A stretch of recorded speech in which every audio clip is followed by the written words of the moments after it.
आज आप देखेंगे इस वीडियो में कि आपकी मार्केट में आपका जो कस्टमर है वो कितना आपको आने वाले 5 सालों में देखने को मिलेगा आपकी फील्ड के हिसाब से। चाहे आप एफएमसीजी सेक्टर में काम कर रहे हैं, चाहे आप मैन्युफैक्चरिंग सेक्टर में काम कर रहे हैं या फिर आप सर्विस सेक्टर में काम कर रहे हैं, मैं हर एक बात को आपको अच्छे से डिस्क्राइब करूंगा।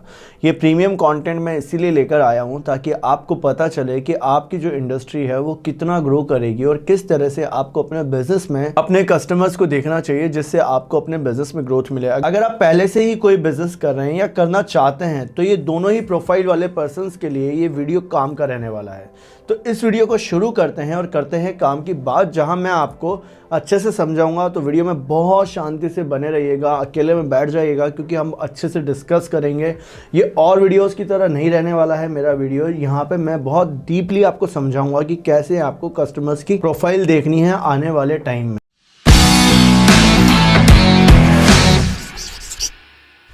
कंपाउंड एनुअल ग्रोथ रिपोर्ट के अनुसार आज के टाइम पे 2020 में जो 1.8 के हिसाब से ग्रोथ हुई थी पिछले 10 सालों में, पिछले 5 सालों में, वहीं पर 2025 में 3.6x अकॉर्डिंग टू ग्रोथ पकड़ेगा ये मार्केट। इसके लिए आपको समझाता हूँ। देखिए, इस ग्राफ में आप समझेंगे कि 2015 से लेके 2025 तक जो मार्केट में ग्रोथ होगी कस्टमर्स की वो कितनी होगी। यहाँ पर आप देखेंगे कि इस जगह जो 1.4x के अकॉर्डिंग कस्टमर्स बढ़ रहा था वो मार्केट में 3.6% तक ग्रोथ हो जाएगी कस्टमर्स की परचेजिंग पावर की। इसके साथ साथ अर्बनाइजेशन बढ़ जाएगा। 2015 में 32% था, आज के टाइम पे ये 35% तक आ गया है। यहाँ पर आपको देखने को मिलेगा, ये जो मैं चार्ट दिखा रहा हूँ आपको सेकंड नंबर पे, इस पॉइंट को देखिए। अर्बनाइजेशन बढ़ने के हिसाब से आप देखेंगे कि जैसे ही रूरलाइजेशन ख़त्म होता है, जब गांवों से लोग निकलते हैं छोटे छोटे शहरों से, तो वहाँ पर क्या होता है कि उस वक्त तक तो लोगों का परचेसिंग डिसीजन कम रहता है। फैमिलीज़ जॉइंट में रहती हैं, फैमिलीज़ में बहुत सारी जो एक्सपेक्टेशन होती है परचेसिंग की वो कम होती है। पर जैसे ही अर्बनाइजेशन की तरफ गांव के लोग मूव करते हैं तो वहाँ पर जो परचेसिंग पावर होती है वो इंक्रीज़ हो जाती है। मार्केटिंग एक सबसे बड़ा फंडा माना गया है जिसके कारण मार्केट में आज के टाइम पे परचेसिंग पावर लोगों की ज़्यादा हो गई है। जो पहले कम थी वो इसीलिए ज़्यादा हुई है क्योंकि आज के टाइम पे लोग मोबाइल यूज़ कर रहे हैं, मोबाइल पर एडवर्टाइजमेंट देख रहे हैं। इसके लिए जो सबसे बड़ा योगदान रहता है वो न्यूज़पेपर का रहता है, प्रिंट मीडिया में, जहाँ पर उसके थ्रू भी काफ़ी एडवर्टाइजमेंट की जाती हैं। जो रूरलाइजेशन में ज़्यादा से ज़्यादा पॉपुलर होते हैं उन प्रोडक्ट्स को उन्हें मार्केट करा जाता है, जिससे कि अर्बनाइजेशन बढ़ जाता है। लोग शहरों में आ रहे हैं, काम नहीं है, काम की तलाश में आते हैं, अलग अलग रहने लग जाते हैं। इसके साथ साथ मैं आपको जो थर्ड पैराग्राफ दिखा रहा हूँ इसमें देखिए कि 95 million more people to be added the workforce by 2020। Market में 95 मिलियन मतलब कि 9.5 करोड़ लोगों का वर्कफोर्स इंक्रीज हो गया है मार्केट में, जो मार्केट में एज अ कस्टमर लॉन्च हुए हैं इन 5 सालों में। देखिए, जो कंजम्पशन रेट आ रही है लोगों के यूज़ करने की प्रोडक्ट्स की, ज़्यादा से ज़्यादा परचेजिंग पावर जो मैं आपको बता रहा हूँ कि मार्केट में इंक्रीज़ हो रहा है, वहाँ पर भी ग्रोथ देखने को मिलेगी। अब मैं यहाँ पर 4 वेरिएंट्स में आपको समझाऊंगा कि कैसे कस्टमर जो आपका है वो मार्केट में प्रीमियम कस्टमर्स की जो डिमांड है वो बढ़ जाएगी। अब मैं आपको एक स्टोरी के थ्रू समझाता हूँ कि जो एक कस्टमर होता है उसके हिसाब से आपको अगर कोई बिजनेस करना हो तो वो कैसे डेमोग्राफिक वाइज अलग अलग फील्ड के प्रोडक्ट्स को परचेस करता है। अपना पहले वो कैसे सेगमेंट अपने को तोड़ना है वो आप समझिए। एक कस्टमर है जो कि एलाइट कैटेगरी से आती है, जो कि एमएनसी गुड़गांव में जॉब करती है। अब मैं आपको फूड सेक्टर से रिलेटेड कुछ एग्जांपल के थ्रू समझाता हूँ कि उसका जो बिहेवियर है वो कैसा रहता है। देखिए, जब वो घर पर अकेली रहती है, खाने का मन करता है उसका, तो क्या खाती है वो? फ्रूट्स खाती है। यहाँ पे फ्रूट्स को देख लीजिए, सैलिड वो यूज़ करती है, वो यहाँ पर अपने लिए कुछ घर पर बनाती है। पर वहीं अगर वो अपने फ्रेंड्स के साथ में बाहर जाती है तो वहाँ पर थोड़ा सा वो फास्ट फूड खाती है, चॉकलेट खाती है, चिप्स एंड अपने टेस्ट से रिलेटेड कुछ ना कुछ प्रोडक्ट्स बाहर यूज़ करती है। डेजर्ट उसको चाहिए जब वो अपने फ्रेंड्स के साथ में बाहर हैंग आउट करने के लिए जाती है। यहाँ पे देखिए कि जो कस्टमर है ना, ये इसके अलग अलग मूड बदलते रहते हैं। और ये कस्टमर स्नेहा कौन है? ये आप और हम में से ही है। ये मार्केट की रियलिटी में आपको बता रहा हूँ। फूड सेक्टर में देखिए कि इस तरह से डिमांड चलती है। देखिए, ये चार्ट है, स्नेहा को बहुत ज़्यादा बड़े ग्रुप में जाती है और उसका जो टाइम होता है वो लंच से रिलेटेड टाइम होता है। तो वो क्या खाती है, बाज़ार में जाके चाट खाती है, फास्ट फूड खाती है, पिज़्ज़ा खाती है, समोसा वो खाती है इंडियन स्नैक्स में। तो यहाँ पर ये देखिए कि जैसे ही टाइम बदला वहाँ पे डिमांड बदल गई, कंज्यूमर का बाइंग बिहेवियर बदल गया। और वहीं पर वो अगर अपनी फैमिली और अपने दोस्तों के साथ पर अगर घर पर टीवी देखती रहती है तो वो कौन से प्रोडक्ट्स को यूज़ करती है, बिस्किट वो खाती है, इसके अलावा चिप्स वो खाती है और नमकीन वो खाएगी अगर वो मूवी देखती रहेगी घर पर बैठकर। तो इस तरह से कंज्यूमर क्या करता है, अपने अलग अलग मूड के हिसाब से अपने अलग अलग प्रोडक्ट को चूज़ करता है। और ये कस्टमर्स जो मैंने प्रोफाइल बताया है, ये एफएमसीजी में एक फास्ट फूड से रिलेटेड और फूड सेक्टर से रिलेटेड मैंने आपको एग्जांपल दिया है। ये एग्जांपल आपकी फील्ड में भी फिट बैठता है। आपको ये देखना है कि आपकी जो कस्टमर्स हैं वो अपने मूड के हिसाब से कैसे कैसे आपके प्रोडक्ट्स परचेस करेंगे। अगर आप स्नैक इंडस्ट्री या फूड इंडस्ट्री में आएंगे तो यहाँ पर इतने सारे प्रोडक्ट्स में से कोई से भी एक रेंज या एक वेरिएशंस में कस्टमर का मूड के हिसाब से आप अपने प्रोडक्ट्स को बना सकते हैं। अब यहाँ देखिए, मैं आपको एक एग्जांपल से समझाता हूँ। ये एग्जांपल क्या हो सकता है आपके लिए कि ई कॉमर्स जो मार्केट है वो ग्रोथ पकड़ेगी। अब यहाँ पर ई कॉमर्स वाली मार्केट में 10 से 15% तक शेयर्स हो जाएंगे एफएमसीजी वाले प्रोडक्ट्स के कुछ कम सेगमेंट्स में। जैसे कि अगर हम हाई पेनिट्रेशन बात करें, हाई पेनिट्रेशन क्या रहेगा, जिनकी सबसे ज़्यादा डिमांड रहेगी ई कॉमर्स वाले सेक्टर में, वो इस तरह के प्रोडक्ट्स होंगे जैसे कि वेट मैनेजमेंट से रिलेटेड प्रोडक्ट्स, फ्रेगरेंस से related, colour cosmetics, skin care, baby care and ये वाले जो प्रोडक्ट्स हैं। यहाँ पर क्या देखने को मिलेगा कि यहाँ पे जो प्रोडक्ट्स की डिमांड रहेगी ई कॉमर्स सेक्टर में 2020 से लेके 2025 तक ये ग्रोथ पकड़ेगा मार्केट। अब देखिए, ई कॉमर्स सेक्टर भी ग्रोथ कर रहा है और जो मॉडरेट पेनिट्रेशन देखने को मिलेगा, जहाँ पे मीडियम जो डिमांड मिलेगी। पर ऐसा भी सेगमेंट है दोस्तों जहाँ पे ई कॉमर्स सेक्टर अफेक्ट नहीं कर पाएगा। वो कौन सा है? हेयर केयर से रिलेटेड प्रोडक्ट्स, मेंस ग्रूमिंग से रिलेटेड प्रोडक्ट्स, लॉन्ड्री से related products, sun care cream, oral care, toilet care से रिलेटेड प्रोडक्ट्स। यहाँ पे इन सेगमेंट में जो ग्रोथ होगी वो होगी ऑफलाइन मार्केट में। और ऐसे ये प्रोडक्ट्स हैं जहाँ पे आप कितने भी शहरों में, छोटे छोटे शहरों में अगर अपना बिजनेस स्टार्ट करेंगे तो यहाँ पर इस तरह के सेगमेंट में आइए। यहाँ पे आपको काम कहाँ करना है? आपको काम करना है भारत की छोटी मार्केट्स में। केमिकल इंडस्ट्री आपके लिए टॉयलेट केयर से रिलेटेड है। इसके अलावा आप देखिए कि मेंस ग्रूमिंग जैसे रिलेटेड प्रोडक्ट्स जो आप बना सकते हैं, लॉन्ड्री से रिलेटेड बहुत सारे ऐसे बिजनेस जो आप कर सकते हैं, हेयर केयर से रिलेटेड आप बिज़नेस स्टार्ट कर सकते हैं अपने छोटे छोटे शहरों में। अब ये देखिए कि जो सबसे ज़्यादा डिमांड रहेगी ऑफलाइन इंडस्ट्री में जिन प्रोडक्ट्स की, वो होंगे backed goods, dairy products, confectionery, sauce, soft drinks और सेवरी स्नैक्स और स्नैक्स जैसे प्रोडक्ट्स की। देखिए, ये नॉन ड्यूरेबल प्रोडक्ट्स होते हैं जहाँ पे लो पेनिट्रेशन देखने को मिलेगा ई कॉमर्स सेक्टर में। ई कॉमर्स सेक्टर में इस तरह के प्रोडक्ट कम बिकेंगे, चाहे कितना भी दौर कैसा भी आ जाए। पर देखिए 2 से 4% तक इसकी ग्रोथ होगी, बस बहुत मामूली ग्रोथ होगी। तो इसका मतलब क्या है, जो आप एक्सपेंड करेंगे वो एक्सपेंड कहाँ करेंगे? आपको एक्सपेंड करना है ऑफलाइन मार्केट में। आप मसाले जैसे बिज़नेस स्टार्ट कर सकते हैं। आप फूड सेक्टर में आइए और आप अपना बिज़नेस स्टार्ट करिए। कभी भी आपका ऑफलाइन बिज़नेस बंद नहीं होगा, क्योंकि यहाँ पे जो कस्टमर होगा वो ऑफलाइन ही है। आपको सिर्फ ऑफलाइन में काम करना है। यहाँ नेटवर्क, सप्लाई चेन बनाइए और काम करिए। देखिए, अब वो समय गया जब भारत गरीब था। आज के टाइम में इंडिया में जो कंजम्पशन होगा पॉपुलेशन के हिसाब से मान लीजिए, और यहाँ पर जो इनकम ग्रो करेगी हर एक वर्ग की, वो मैं आपको समझाता हूँ। देखिए, नेक्स्ट बिलियन जो लोग हैं, चाहे आप इसे फैमिली के हिसाब से मान लीजिए, चाहे पर्सन टू पर्सन मान लीजिए, मतलब कि एनुअल जो इनकम है जिनकी 1.5 से लेके 5 लाख रुपीज़, और इसके नीचे स्ट्रगलर्स आपको दिख रहे हैं जिनकी इनकम जो एनुअली रहती है वो 1.5 लाख रुपए के आसपास रहती है। मैं भी आज के टाइम से ग्रोथ देखने को मिलेगी 2025 तक। देखिए, यहाँ पर देखने को आपको मिल रहा होगा 30-36% तक की ग्रोथ हो जाएगी लोगों के परचेसिंग डिसीजन में। अब यहाँ पर जो ये स्ट्रगलर्स हैं जो कि 51% थे, वो यहाँ पर 28% पर आ जाएंगे, कि मतलब यहाँ से वर्ग कम हो जाएगा, लोगों का परचेसिंग पावर ज़्यादा होगा, मार्केट में कस्टमर्स आज के टाइम पे ज़्यादा हो जाएंगे, स्ट्रगलर्स की गिनती कम हो जाएगी। ये कितनी बड़ी बात है इंडिया में आपको देखने को मिलेगा। इसके अलावा मैं आपको समझाता हूँ। देखिए, मार्केट में आपके जो नेक्स्ट बिलियन हैं इनका भी ग्राफ बढ़ जाएगा। देखिए 36% यहाँ पर दिख रहा है आपको, जो कि 2020 में 30% हैं, वो 36% हो जाएंगे 2025 में। ये एक बहुत बड़ी अचीवमेंट मानी जाएगी इंडिया में कि कस्टमर्स का जो परचेसिंग पावर इंक्रीज होगा उससे मार्केट में बिजनेस बढ़ेगा। बस मैं आपको ये समझाना चाहता हूँ कि आपको अपना कस्टमर पकड़ना है, मार्केट में कस्टमर्स के हिसाब से ही बिजनेस को पकड़ें।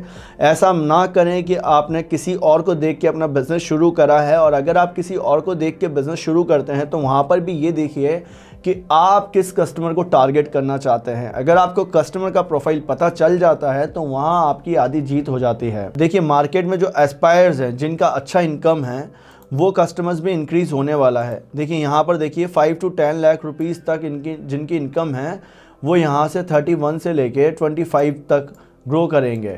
इसके अलावा जो सबसे बड़ी बात मैं आपको बताना चाहता हूँ, जो एफ्लुएंट वर्क है, जो एलाइट वर्क है, जो आज के टाइम पे आप चाहते हैं कि भाई मैं किस तरह के कस्टमर को टारगेट करूँ, तो मैं आपको बताऊंगा या तो आप एस्पायर्स को टारगेट करिए, या एफ्लुएंट को टारगेट करिए, या एलाइट को टारगेट करिए। ये 3 तरह का ऐसा कस्टमर वर्ग है जहाँ पे आपको ना तो आपके प्रोडक्ट्स में डिस्काउंट स्कीम ऑफर्स देने हैं। यहाँ पर आप क्या कर सकते हैं, यहाँ आप प्रीमियम प्रोडक्ट्स के साथ में आ सकते हैं, प्रीमियम रेंज बना सकते हैं, प्रीमियम ही कस्टमर्स आपको मिलेंगे। जब प्रीमियम कस्टमर्स मिलता है तो वहाँ पर क्या हो जाता है कि कस्टमर्स आपका प्रीमियम जब रहेगा तो आपको ज़्यादा से ज़्यादा डिस्काउंट स्कीम्स ऑफर्स नहीं देने होते हैं। अब यहाँ पर आपके जो छोटे छोटे शहर हैं वहाँ पर आपको कस्टमर्स पकड़ने हैं तो आप एलाइट और एफ्लुएंट और एस्पायर्स को पकड़ सकते हैं।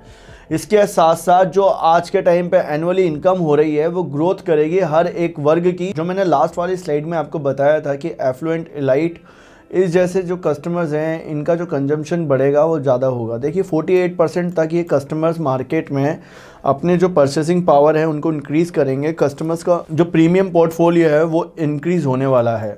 प्रीमियम प्रोडक्ट लाइए, प्रीमियम सर्विसेज दीजिए किसी भी तरह की मार्केट में, एफएमसीजी में, मैन्युफैक्चरिंग में प्रोडक्ट्स को इतना प्रीमियम बना दीजिए ताकि आप अपने मार्केट में जो कंपटीशन वाला जो बर्डन है उससे आगे निकल जाएं। चाहे आप नॉन ब्रांडेड प्रोडक्ट्स बनाते हो जैसे पत्तल दोना बनाते हो, अब वहाँ पर प्रीमियम वाला जो कस्टमर है वो मार्केट में बढ़ेगा तो आप प्रीमियम वाले कस्टमर्स को टारगेट करिए। एफएमसीजी में आप ऑयल बनाते हैं, इसके अलावा आप कॉस्मेटिक्स बनाते हैं, मैन्युफैक्चरिंग में आप कोई अदर प्रोडक्ट्स बना रहे हैं जहाँ पे बहुत कॉम्पिटिशन है, तो प्रीमियम प्रोडक्ट्स पकड़ लीजिए, प्रीमियम कस्टमर्स को टारगेट करिए। यहाँ पे प्रॉफिट एंड मार्जिन्स अच्छे रहेंगे। जो आज के टाइम पे ग्रोथ देखने को मिलेगी वो देखने को मिलेगी कि 600 सिटीज़ में टियर 2, 3 एंड 4 में 4.x देयर साइजेस टुडे, यानी कि जो 45% तक कंजम्पशन बढ़ जाएगा टियर 2, 3 एंड 4 वाली मार्केट्स में। भारत में मैं हमेशा कहता हूं कि भारत में छोटे मार्केट में बहुत ज़्यादा संभावनाएं हैं एफएमसीजी मार्केट में या मैन्युफैक्चरिंग इंडस्ट्री में। के लिए जो ये डेटा है ये प्रूफ कर रहा है यहाँ पर कैसे आपको आने वाले टाइम में स्कोप देखने को मिलेगा। चाहे आप किसी भी तरह से काम करें, ये याद रखें कि आपके पास में कोई प्रोडक्ट होना चाहिए। अगर आपके पास में प्रोडक्ट हुआ तो आप उसे किसी भी तरह से प्रोडक्ट में क्वांटिटी वेरिएशंस बना कर उसमें अपने लिए कस्टमर ढूंढ ही लेंगे। इसके अलावा दोस्तों आपको देखने को मिलेगा कि ई कॉमर्स वाली जो मार्केट है ये 10% तक ग्रोथ करेगी एफएमसीजी सेगमेंट में। और इसके अलावा ऑफलाइन वाले जो प्रोडक्ट्स होते हैं मार्केट में बिकते हैं वहाँ पर आपको आना पड़ेगा ई कॉमर्स जैसे सेगमेंट में या मार्केट में अलग से कस्टमर्स को अप्रोच करने के लिए ट्रेडिशनल वाला वे छोड़ना पड़ेगा। वहाँ पर आपको मार्केटिंग का यूज़ करना पड़ेगा। देखिए 150 से 190 million consumers would be digitally influenced by FMCG by 2020। जब एफएमसीजी जैसी इंडस्ट्री में जो कि फास्ट मूविंग कंज्यूमर गुड्स हैं वहाँ पर ही आप ये देखिए कि ऑनलाइन की तरफ कस्टमर्स जाएंगे तो आपके लिए ऑफलाइन वाली जो मार्केट में ये देख लीजिएगा जो प्रोडक्ट्स बिकते हैं वो कितना ज़्यादा बिकेंगे ऑनलाइन में। चाहे आप क्लोथिंग ले लीजिए, चाहे आप किसी भी तरह के ऐसे प्रोडक्ट्स ले लीजिए जो आप बनाना चाह रहे हैं, यहाँ पर ऑनलाइन डिमांड बढ़ जाएगी आने वाले 5 साल में। इसके अलावा मैं 5 साल का जो आपको ट्रैक रिकॉर्ड बता रहा हूँ ये आपके लिए बेनिफिशियल रहेगा। देखिए कस्टमर्स को आप पकड़िए, कस्टमर्स के हिसाब से बिज़नेस को शुरू करिए, कस्टमर्स के हिसाब से बिज़नेस को बनाइए, तभी आप आगे बढ़ेंगे। ये याद रखिए कि आपको कुछ अलग करना है और आप अगर हमारे साथ में जुड़े रहेंगे तो मैं आपको अलग करना भी बता दूंगा। ये नॉन ब्रांडेड वाले मार्केट के 2 कस्टमर साइज़ हैं, जैसे कि 5 लाख रुपए जिनका एनुअल है, जो 1.5 लाख तक स्ट्रगलर्स हैं। ये क्या करते हैं, क्वांटिटी चाहते हैं, क्वांटिटी चाहते हैं, क्वालिटी कम चाहते हैं, क्वालिटी नहीं चाहते हैं। टाइम पे डिलीवरी वाले जो प्रोडक्ट्स हैं यहाँ पे नहीं, यहाँ पे क्वांटिटी वाले प्रोडक्ट्स चलेंगे। अब एक एग्जांपल से समझाता हूँ कि आने वाले टाइम में आपको कोई भी प्रोडक्ट बनाना हो, कोई भी मार्केट में किसी भी तरह का काम करना हो, तो आपको ऐसे कस्टमर्स पकड़ने हैं जिनका परचेसिंग पावर अच्छा है, जहाँ से आपको पैसा ला सकते हो। आप ऐसे लोगों को मत टारगेट करिएगा जहाँ से पैसा नहीं आ सकता है। अगर आपको उन लोगों को टारगेट करना है जहाँ पे बहुत से लोग टारगेट नहीं कर रहे हैं, दो ग्रुप बताए जो कि नेक्स्ट बिलियन और एस्पायर्स है, जिनका परचेसिंग पावर कम है, तो उन लोगों को अगर आपको टारगेट करना है तो वहाँ पर नॉन ब्रांडेड प्रोडक्ट्स आपके लिए बहुत बेहतरीन रहेंगे। एफएमसीजी सेक्टर में कोई भी ऐसा प्रोडक्ट लेकर जाना चाहते हो जो कि सिमिलर ब्रांड जैसा दिखता है और उसकी कॉपी अगर आप लेकर जाना चाहते हैं, तो आपको टारगेट करना है नेक्स्ट बिलियन, और आपके स्ट्रगलर्स आपके लिए हमेशा मार्केट में रहेंगे। 2014 तक जो प्रोडक्ट्स की डिमांड थी वो थी डिमांड नॉन ब्रांडेड प्रोडक्ट्स की ज़्यादा थी, जहाँ पर ब्रांड को लोग एफएमसीजी मार्केट में परचेस नहीं कर रहे थे। पर पिछले 5 साल में क्या हुआ कि यहाँ पर जो 2014 के आंकड़े आए, वहाँ पर ये हुआ कि जो मार्केट में कस्टमर हो गया वो एफएमसीजी में जो चुनिंदा प्रोडक्ट्स हैं उन्हें ब्रांड वाले प्रोडक्ट्स को ही परचेस करने लग गया। तो यहाँ पे जो मैंने 3 ग्रुप की मैं हमेशा बात कर रहा हूँ, वहाँ पर प्रीमियमाइजेशन, लग्जरेटिंग प्रोडक्ट्स की सबसे ज़्यादा डिमांड होगी।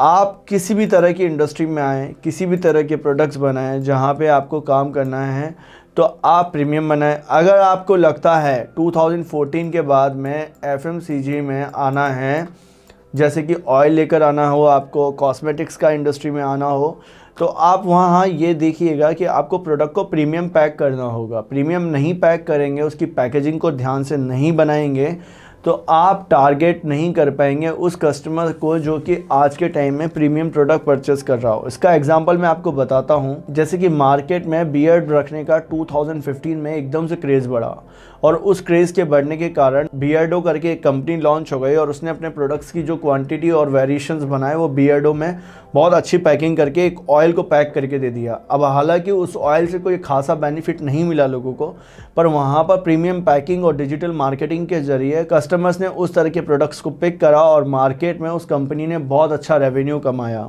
देखिए, मैं अब आपको 4 तरह के प्रोडक्ट्स के एग्जांपल देकर इस तरह की मार्केट को समझाता हूँ। जो डिओड्रेंट जैसे प्रोडक्ट्स थे मार्केट में, वो कैसे बिक रहे थे 2009 में, नॉन ब्रांडेड प्रोडक्ट्स बिक रहे थे। पर जैसे ही 2014 आया, वहाँ पर ये 3% पे रह गए। स्टार्टिंग में 2-7% तक ये इकोनॉमी प्राइसिंग पे सेल हो रहे थे। रेगुलर यहाँ पर ये प्रोडक्ट 46% तक ग्रोथ पकड़ रहे थे, पर प्रीमियम प्रोडक्ट्स ये 24% तक ग्रोथ कर लिए। इन्होंने 11% से लेके 24% तक ग्रोथ पकड़े। कब तक? ये मात्र 5 सालों में। वहीं अगर लॉन्ड्री केयर जैसे प्रोडक्ट्स की बात करी जाए तो यहाँ 52% तक ग्रोथ हो गई। मतलब कि जो इकोनॉमी वाले जो प्रोडक्ट्स थे वहाँ पे 49 से यहाँ पर इतनी ग्रोथ हुई। भारत के छोटे शहरों में मार्केट में जो तेज़ी आएगी वो 4.5 गुना तक तेज़ी आ जाएगी। इसके साथ साथ 36% जो टोटल एक्सपेंड होंगे वो मार्केट में एफएमसीजी में होंगे, और इसके अलावा सर्विस सेक्टर भी ग्रोथ करेगा। तो मैंने आपको ब्रीफली बताया कि किस तरह से आपको कस्टमर्स देखना है मार्केट में, और आपका कस्टमर कैसा है, किस तरह की साइज़ रखता है, कैसे उसके बिहेवियर होते हैं परचेसिंग से पहले, ई कॉमर्स इंडस्ट्री में क्या ग्रोथ मिलेगी, कैसे सर्विस सेक्टर ग्रो करेगा। ये मैंने आपको एक हमारे कोर्स का एक शॉर्ट वीडियो बताया था। अगर आप हमारे साथ में जुड़ना चाहते हैं, एफएमसीजी सेक्टर में आप काम कर रहे हैं, मैन्युफैक्चरिंग सेक्टर में अगर आप काम कर रहे हैं, या फिर अगर आप फूड प्रोसेसिंग इंडस्ट्री में आना चाहते हैं, कन्फेक्शनरी इंडस्ट्री में आना चाहते हैं, तो आप हमारे साथ में जुड़ सकते हैं, जहां हम आपको ऑफलाइन मार्केट में आपको कैसे ग्रो करना है, कैसे आपको डिस्ट्रीब्यूशन नेटवर्क बनाने हैं, कैसे सप्लाई चेन बनाना है, ये बताएंगे। यहाँ पर हम आपको लगभग 50-60 वीडियोस देंगे, और ये जो कोर्स है ये प्रीमियम कंटेंट से भरा हुआ है, जहां आपके बिज़नेस के स्टार्टिंग में बिज़नेस प्लान से लेके प्रोडक्ट की क्वांटिटी, वेरिएशंस, रेंज तक में हम आपको बताते हैं।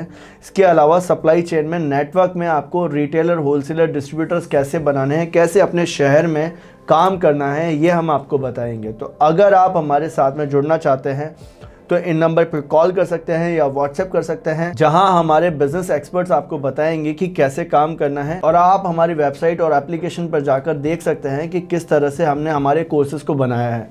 तो अगर आपको ये वीडियो पसंद आया है तो वीडियो को लाइक करिएगा, चैनल को सब्सक्राइब करके बेल आइकन को दबाइएगा, ताकि वीडियोज़ की सारी नोटिफिकेशन आपको मिल पाए।